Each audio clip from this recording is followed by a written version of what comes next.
ព្រះអាទិត្យរះឡើងបញ្ចេញពន្លឺពណ៌មាសលើភូមិដ៏បៃតងខ្ចី Baby Monkey និង Baby Elephant ភ្ញាក់ពីដំណេកនៅកន្លែងដ៏កក់ក្ដៅលាតសន្ធឹងនឹងយំពួកគេសឹកបាក់សីស្រែកយំនឹងទឹកហូរដ៏ស្រទន់នៃទន្លេបំផុសរូបភាពព្រឹកដ៏ស្ងប់ស្ងាត់នៅក្នុងព្រៃដោយមានកូនស្វាកំពុងលាក់ Baby Monkey ហើយពីដើមឈើមួយទៅដើមឈើសម្លឹងរកផ្លែទុំខណៈ Baby Elephant ស្រូបខ្យល់យកស្លឹកស្រស់ពួកគេសាច់ខណៈដែល Baby Elephant ព្យាយាមទៅដល់ផ្លែឈើដែល Baby Monkey កំពុងកាន់ឈុតលេងសាច់របស់កូនស្វាកំពុងកាន់ផ្លែឈើខណៈពេលដែលកូនដំរីលោកដៃចាប់ពីទាំងនេះ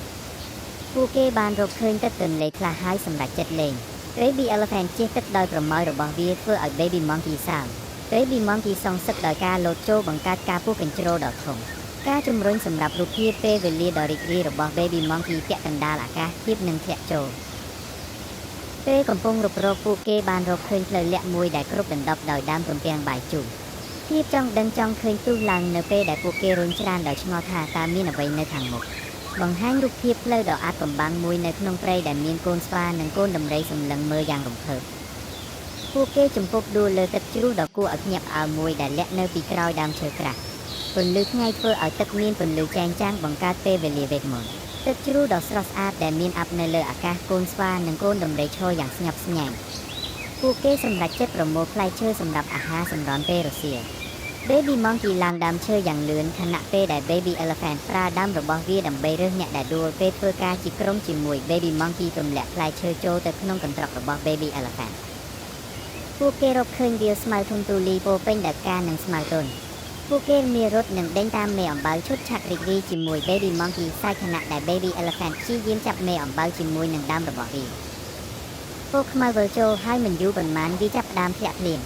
ពួកគេរួមក្នុងភ្លៀងដ៏រីករាយជាមួយដំណក់ទឹកដ៏ត្រជាក់ឈុតភ្លៀងធ្លាក់ដ៏រីករាយជាមួយ Baby Elephant ដោយប្រើស្លឹកឈើជាឆ័ត្រខណៈពេលដែល Baby Monkey លោតក្នុងភក់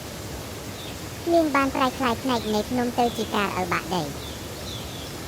Baby Monkey រអិលចុះក្រោមដំបងហើយ Baby Elephant ដើរតាមបង្កើតការផ្សងព្រេងដ៏រីករាយនឹងភក់កូនស្វានិងកូនដំរីឲ្យចុះចំណោទភក់ដោយញឹមយ៉ាងធំ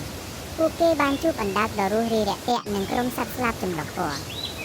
ពួកគេទាំងអស់គ្នាលេងជាមួយគ្នាចែករំលែករឿងនិងសាច់កូនស្វាកូនដំរីអណ្ដើកនិងសត្វស្លាបអង្គុយជារង្វង់ក្រោមដើមឈើញឹមមេឃប្រែពណ៌ទឹកក្រូចនិងពណ៌ផ្កាឈូកពេលព្រះអាទិត្យលិចពួកគេអង្គុយលើភ្នំគឺគុណសម្រាប់ធម្មជាតិទិដ្ឋភាពថ្ងៃលិចដ៏គួរឲ្យរីករាយជាមួយនឹងកូនស្វានិងកូនដំរីអង្គុយក្បែរគ្នានៅពេលដែលវាកាន់តែងឹតរួចចាប់ផ្ដើមបញ្ចេញពន្លឺជុំវិញពួកគេដេញតាមពន្លឺភ្លើងតូចធ្វើឲ្យជក់ចិត្តកូនស្វានិងកូនដំរីហ៊ុំព័ទ្ធដោយសត្វរយដ៏ភ្លឺស្វាងឈានដល់ភាពភ្ញាក់ផ្អើលយ៉ាងខ្លាំងដោយមានអារម្មណ៍ងុយគេងពួកគេត្រឡប់ទៅកន្លែងសម្រាប់ធម្មតាវិញ Baby Elephant អង្កាញ់នៅក្រោមដើមឈើហើយ Baby Monkey រកឃើញមេឃដ៏កក់ក្ដៅមួយទិដ្ឋភាពពេលយប់ដ៏ស្ងប់ស្ងាត់ជាមួយ Baby Monkey និង Baby Elephant ត្រៀមខ្លួនចូលគេងពួកគេទាំងពីរស្របិនអំពីការផ្សងព្រេងដ៏អស្ចារ្យរបស់ពួកគេស្នាមញឹមនៅតែលើមុខរបស់ពួកគេពេលពួកគេគេងទិដ្ឋភាពក្នុងស្របិនដែលមានពុះគំនិតបង្ហាញពីការចងចាំរបស់ពួកគេពីថ្ងៃព្រះច័ន្ទរះយ៉ាងភ្លឺស្វាងពេលដែលព្រៃឈើបន្លឺសំឡេងពេលយប់ថ្ងៃស្អែកមានដំណើរផ្សងព្រេងមួយទៀតព្រៃស្ងប់ស្ងាត់ក្នុងសុបិនក្រោមពន្លឺព្រះច័ន្ទមានកូនស្វានិងកូនដំរីកំពុងដេកយ៉ាងសុខសាន្ត